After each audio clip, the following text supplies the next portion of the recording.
from Barak Ravid there at Axios saying this. President Biden wrote today letters to the president of Egypt and the emir of Qatar on the state of the talks, and he urged them to secure commitments from Hamas to agree to and abide by a deal, according to a U.S. official in Ravid's reporting. In the meantime, let's bring into the conversation right now to discuss all of these developments, and that is national security analyst and retired Marine intelligence officer Hal Kempfer. He joins me. Hal, good to see you on this Friday. Thanks for being with us.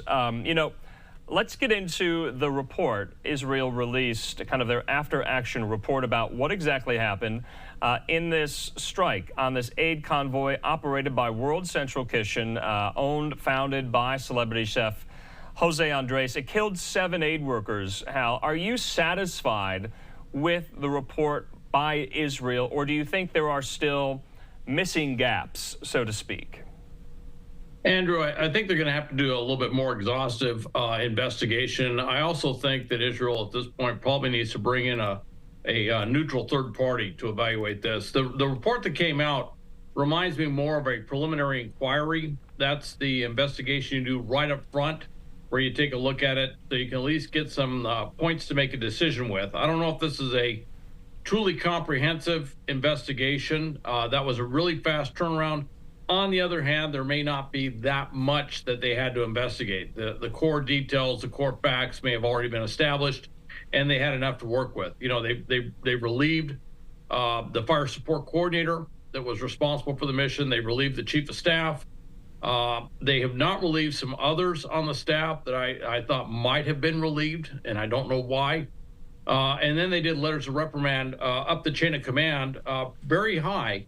But I think a lot of people are kind of wondering if this isn't more of a systemic problem in terms of how they prosecute these types of strike missions, and that more needs to be done, and it needs to be more institutionalized in a broader way. So according to the Times of Israel, I think this is important because this is kind of the mechanism that conducted the report here. They said this was carried out by the General Staff Fact-Finding Assessment Mechanism. It's an independent military body responsible for investigating unusual incidents there amid the war. So that's according to the Times of Israel.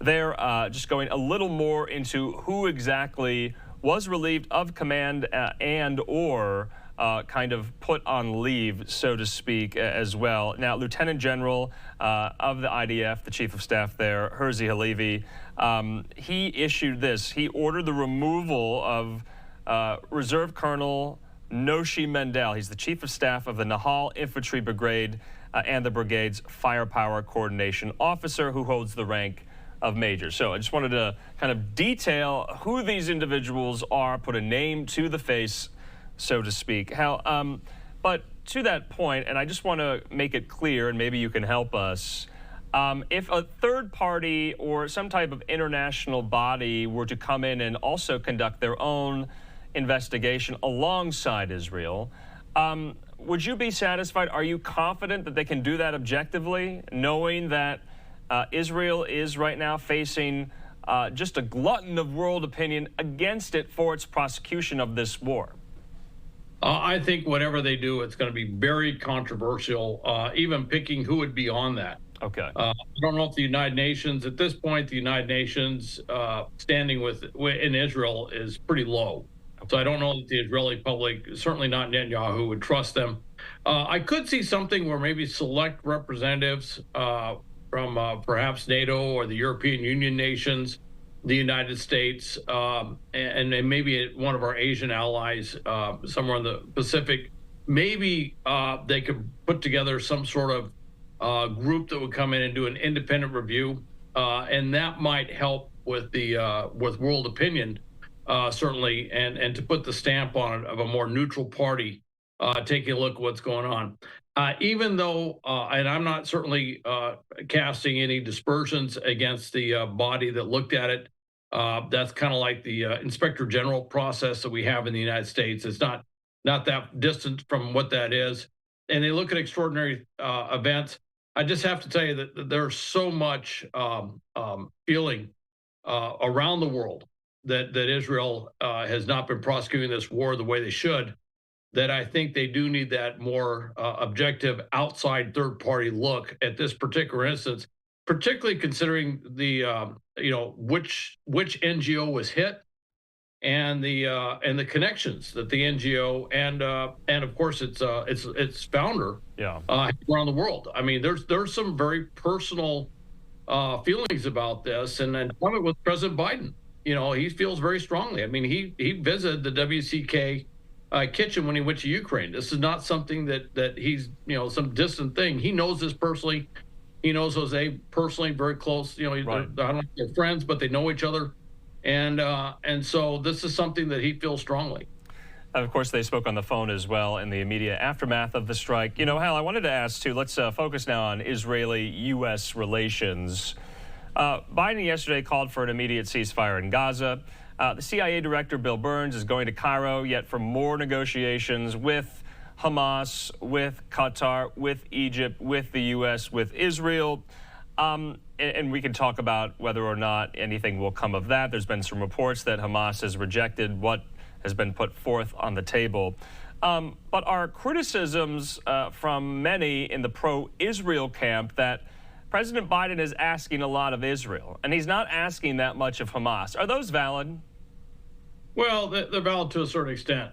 There's only so much you can ask of a terrorist group. You know, terrorist groups are not responsive. They're not a responsible nation state on the international scene. There's only so much leverage that we have. And certainly if you look at the letters that were sent today to various leaders in the Middle East to put pressure on Hamas, Qatar has some pressure. Egypt has some pressure points they can apply. That's about all you can do. You know, it's very difficult to deal with Hamas. Israel, still 6 months into this war, Israel still has a problem trying to talk to Hamas directly on anything. And Hamas's position has been forever and remains that they want to see the destruction of Israel. That's simply a discussion point impasse, shall we say, in any dialogue. You know, what do you do with that? And the other problem that Hamas has, of course, is that Israel is now dedicated to the permanent destruction of Hamas. Again, that's very difficult for Hamas to get over. So there is some serious gaps in where they can go with this.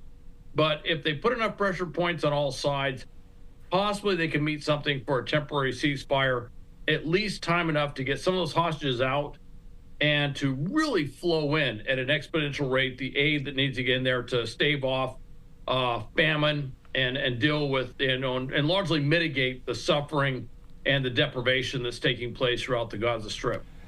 Yeah, you know, Biden calling for an immediate ceasefire in Gaza. Today, he called for the immediate release of all hostages. So it's like those are the two ideas that people are grappling with at the same time. Maybe some are not. Maybe they're only grappling with one of those ideas. But those are the sticking points. And you and I have been talking almost every day about this for the last 2 months. And Bill Burns is headed back to Cairo yet again. I mean, you know, we don't have a vantage point inside the room or at the table about, you know, what the parameters that are being discussed. But, you know, it's like, if you looked at the scoreboard here of these negotiations, you know, who's winning in them? Is it Israel or is it Hamas? Not on the battlefield in Gaza, so to speak, but there in the negotiations, in the deal making, who goes home with their hat in their hand each and every time? I don't know that you can put a score like that exactly. At certain times of the war, you could actually put a score on it. Okay. Right now, you know, Hamas is literally cornered. They're in Rafah, all right? And so they can't really do a whole lot. They have some remnant organizations up north doing various types of attacks, and you hear about strike missions up north, and you hear about firefights up north. So they're not completely gone. That huge tunnel complex is what it is, and there are people hunkering down in there and waiting for their opportunity to strike whenever the opportunity presents itself. But with that said, Israel is now really hamstrung because world opinion shift to include U.S. opinion, which is you have got to do something about the civilians in the Rafah area. And there is some very serious talk. This goes back to literally October when you and I were talking about this, that they had to come up with some sort of system that they were going to allow the Palestinians to go back north. That's the discussion you've been hearing this week, is some way to allow the Palestinian civilians to move back north. Israel has they have a problem with that. We've talked about screening operations. If they screen the civilians to make sure that Hamas and weapons and stuff aren't going back north, well, then they're putting their troops at risk, from improvised explosive devices, suicide vests. You can imagine all the different ways that their screening forces could be attacked if they're to screen them north. If they don't screen them, then they risk Hamas infiltrating into the civilian flow, and suddenly Hamas is back in the same areas that the IDF just cleared, and then they've got a really big problem on their hands, which is Hamas is now metastasized, albeit smaller, but metastasized all over the Gaza Strip. So that it's a decision point, and like in war, in all wartime, these decision points are not easy decisions. They are really tough, and you can sit there and say, "Well, we can't do this, we can't do this." War, surprisingly, is made up of decisions which are not absolutist in nature. You're doing trade-offs all the time. The most amount of good versus the most amount of bad, and and stuff like that. And so they're grappling with that. I think, and certainly in Israel they're grappling with that. Netanyahu's cabinet's grappling with that. But the U.S. has kind of said, look, it's a tough decision, but it's a decision you're going to have to make, and there are consequences whichever way you go. Okay. Hal, I just wanted to bring up too, and this is somewhat philosophical, but, you've heard the criticism and you've heard the defense, this defense specifically to the IDF and to Israel, that this is just war, and war is ugly. Is that callous when describing something like this that happened on the aid convoy that killed 7 aid workers? Or is it just a grim reality? I'm grappling with that because I've heard that. You and I have discussed that. What do you make of that? Is it callous to say, well, that's just war being war? Look, in war, there are a lot of people killed. There are a lot of innocent people killed. If you look at World War II, there were a lot of innocent. The preponderance of those killed were civilians. They weren't actual combatants, and that's very true in every war. If you look at what's been happening, certainly contemporaneous to this, down in Ethiopia, down in Sudan, it is the civilians that bear the brunt of the war itself, civil wars in those cases. But that's very common. With that said, there are rules of war. There are reasons why throughout the 20th century we had the Hague Convention, the Geneva Convention, to try and put some rules into war fighting that civilized nations would not do certain things, and protecting civilians and some other things is one of those things that we have put in there. That is really incumbent on member states, signatories of the Geneva Convention and other international agreements, that they abide by these things. And that's where the difference between Israel and Hamas. Hamas is not a nation state. Yep. And I don't think anybody in Israel would ever want to elevate them, which they kind of almost do rhetorically, by saying, well, what about Hamas? It's like, are you saying Hamas is on some way equal to the state of Israel? And I don't think any Israeli citizen would ever agree with that statement. Yet if you're trying to say, well, Hamas needs to, lean on Hamas as well, they're a terrorist group. That's what they are, and so they're not a signatory. You can only lean on them so much. So I don't want to wax too philosophical on this overall, but you did ask a philosophical question. I did. Hal. Yes. Yeah. People Hal, do die though. Yeah. I mean, war is horrible. All right. That's why we try not to have war. All right. And there are consequences. All right, Hal, I will bring it back to earth, to the ground here. Going into the weekend, you and I had talked yesterday if there were going to be any, policy changes sooner rather than later from either the Israeli side or the U.S. side. Are you watching for those this weekend, or at least a hint of them? Do you anticipate they're coming soon, whatever they are? Andrew, I am, and I think everybody I'm hearing is the same thing, which is, the Air crossing being opened was a very good start. Ashdod port being opened, 16 miles north of Gaza, was an extremely good start. Now, both of these things were things that Secretary Blinken had asked the Israelis to do back in February, and you didn't see any action on it. So when you see action is when literally President Biden has, for lack of a better term, publicly called out Netanyahu and said, look, if you don't start doing some of these things, there's going to be a change in U.S. policy, or threatening a possible change in U.S. policy. then you see action. And I think there's a feeling, probably in the White House at least, that some of these, walk softly or talk softly and carry a big stick, that maybe they need to remind them of the policy stick that they're carrying on the side, and making that very clear. So I'm going to watch to see, are the trucks going to roll into northern Gaza? Are we going to see the aid flowing in? Those are things I'm watching for. Hal, before we let you go, you're in California, and I just assume that every California resident is a earthquake expert. So I want to show you this video because obviously we've been covering the East Coast earthquake all day here, and you and I talk about the UN a lot. This was the moment. A place where children can seek humanitarian services and normality.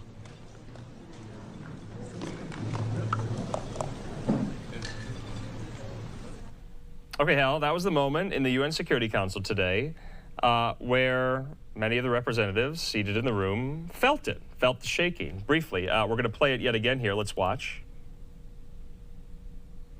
And you can see it ever so slightly.